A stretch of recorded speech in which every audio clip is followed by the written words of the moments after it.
ಏನಂದ್ರೆ ಉಸಿರು ಕಟ್ಟಿದಾಗ ಮಲ್ಕೊಂಡ್ಬಿಡ್ಬೇಕು, ಆವಾಗ ಕಟ್ಟಿ ಮುಟ್ಟೋದಿಲ್ಲ ನೋಡಿ ಹೀಗೆ.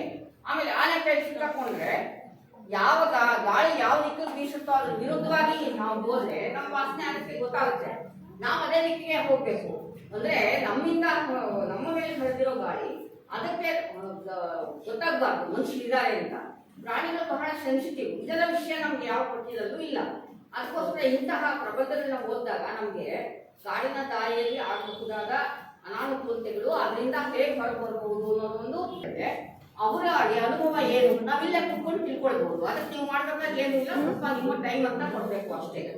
ಇದು ಮೊದಲನೇದು. ಇನ್ನು ನಿಮ್ಗೆ ಇನ್ನೊಂದು ಕೆಲಸ ಕೊಟ್ಟಿದ್ದಾರೆ, ಇದನ್ನು ನೋಡ್ಬಿಟ್ಟು ನೀವು ಬರೀಬೇಕು ಅಂತ ಹೇಳಿದ್ರು. ನಾನು ಕೇಳ್ತೀನಿ, ನೀವು ಸ್ವಂತ ಯಾಕೆ ಬರೀಬಾರ್ದು? ನಾನು ಹೇಳೋದು ನೀವು ಅದನ್ನು ಚಾಲೆಂಜ್ ಆಗಿ ತಗೋಬೇಕು. ಈ ಪುಸ್ತಕನ ನೋಡಿ ನಿಮ್ಗೆ ಅರ್ಥ ಆಯ್ತು ಅಂತ ಬರೀಬೇಕು ಅನ್ನೋದು ಯಾಕೆ, ನೀವೇ ಸ್ವಂತ ಯಾಕೆ ಬರೀಬಾರ್ದು ಅಂತ ಒಂದು ಯೋಚನೆ ನಿಮಗೆ ಕೊಡ್ಬೇಕು. ಹೌದು, ಯಾವ ವಿಷಯ ಬರೀಬೇಕು ನಮ್ಗೆ ಏನು ಗೊತ್ತಿಲ್ವಲ್ಲ, ಇಲ್ಲಿ ಬರ್ತೀವಿ 4 ಗೋಡೆ ಮಧ್ಯೆ ನಮ್ಗೆ ಪಾಠ ಮಾಡ್ತಾರೆ, ಆಮೇಲೆ ಟೀಚರ್ಸ್ ಏನ್ ಹೇಳ್ತಾರೆ ನೋಟ್ಸ್ ಬರ್ತೀವಿ. ಅವನು ಒಂದು ಬುಕ್ ಬಿಟ್ಕೊಟ್ಟ, ಅವನು ಮನೆಯಿಂದ ಶಾಲೆಗೆ ಬರೋ ದಾರಿಯಲ್ಲಿ ಒಂದು ಮರ ಇದ್ದಂತೆ ದೊಡ್ಡದು. ಆ ಮರದ ಬುಡದಲ್ಲಿ ನೀವು ನೋಡ್ಕೊಂಡು ಬರ್ತಾರೆ, ಇದೇ ಒಂದು ಕತೆ ಬರೀಬೋದು. ಯಾಕೆ ನೀವು ಹೇಳ್ತಾ ಇದ್ದೀನಿ ಈ ವಿಷಯ ಅಂದ್ರೆ, ನೀವು ಹೇಗೆ ನಮ್ಮ ಪ್ರವೇಶ ಹೇಗೆ ನಿಮ್ಮ ಬರವಣಿಗೆ ಹೇಗಾಗುತ್ತೆ ಅನ್ನೋದಕ್ಕೆ ನಾನು ಹೇಳ್ತಾ ಇದ್ದೀನಿ. ಆಮೇಲೆ ಆಯ್ತು, ನಾವೆಲ್ಲ ಅವನು ಕೇಳಿದ್ವಿ ಎಲ್ಲ